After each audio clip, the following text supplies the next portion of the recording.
ৰাজনৈতিক কথাবিলাক বহুত বেছি আজি তাৰিখত মই ক'ব বিচৰা নাই। আমি সাংগঠনিক কাম কাজবিলাক কৰিয়ে আছে। প্ৰায় নৱেম্বৰ মাহৰ মাজ ভাগলৈকে আমাৰ সাংগঠনিক কাম কাজ চলি আছে। তাৰপিছত আপোনালোকক ক'ম মই। ইতিমধ্যে আপোনালোকে NDAৰ পৰা ওলাই আহিম বুলি ঘোষণা কৰিছে। নাই, এইটো মানে এটা স্পেকুলেশ্যন টাইপৰ ক'ৰবাৰ পৰা ওলাই পেলাই দিয়া খবৰ। গতিকে এই খবৰটো খুব মানে তথ্যভিত্তিক বা কাৰেক্ট নহয়। হাগ্ৰামা মহিলাৰে ইতিমধ্যে কৈছে যে BTC তেওঁ কৈছে যে আপুনি আৰু পৰৱৰ্তী সময়ত পিপলে ঠন ধৰি উঠিব নোৱাৰিব, আৰু যি নিৰ্বাচন আহিছে পৰৱৰ্তী বিধানসভাত তেওঁ তাত কিং মেকাৰ হ'ব বুলি অলৰেডি তেওঁ এটা আভাস দিছে। চাওক, আপোনালোকে আগৰ পৰাই জানে মই না কিং মেকাৰ হ'ম না কিং হ'ম। মোৰ সদায় লক্ষ্য আৰু উদ্দেশ্যটো হ'ল সমাজ সেৱা কৰা।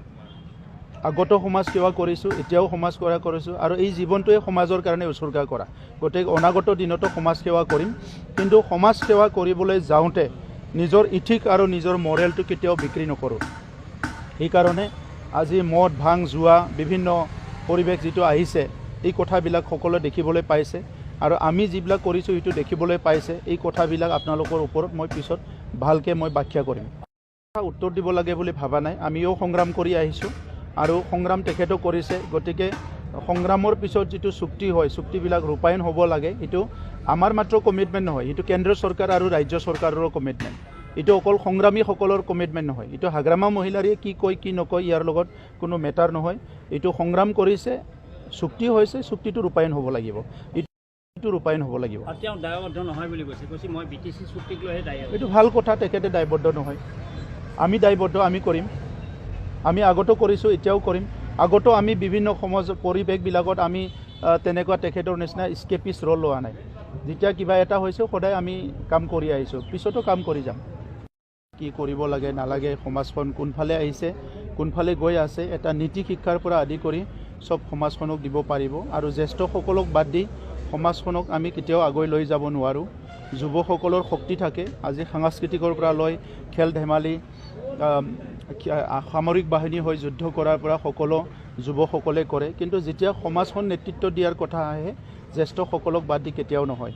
তো সেইকাৰণে মই তামোলপুৰ জ্যেষ্ঠসকলক শ্ৰদ্ধা জনাইছোঁ, আৰু এই কাৰ্যালয়ত অনাগত দিনত তেখেতসকলে স্থায়ীভাৱে বহি পেলাই বহুত কাম কাজ কৰি পেলাই যুৱ সমাজক, আহি থকা প্ৰজন্মক নেতৃত্ব দিব পাৰিব বা দিশ নিৰ্ধাৰণ কৰিব পাৰিব, এইটো মই আশা কৰিছোঁ।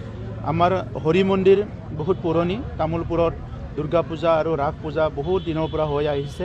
ইয়াত এটা মঞ্চৰ দৰকাৰ আছিলে, আৰু সেই মঞ্চখন আমি নিৰ্মাণ কৰি ওলালোঁ। 50 লাখ টকাৰ এটা মঞ্চ আৰু অফিচ কাৰ্যালয় একেলগে। আজি সেইটো শুভ উদ্বোধন কৰিলোঁ। আমাৰ ৰাস মহোৎসৱ আহি আছে। ৰাস মহোৎসৱৰ প্ৰাক মুহূৰ্তত আমাৰ কমিটিখনে আজি এইখন উদ্বোধন কৰা কৈছিলে, মুকলি কৰা। আমি সেইটো মুকলি কৰিলোঁ, আৰু ইয়াতো স্থায়ীভাৱে এটা সমস্যা সমাধান হৈ গ'ল।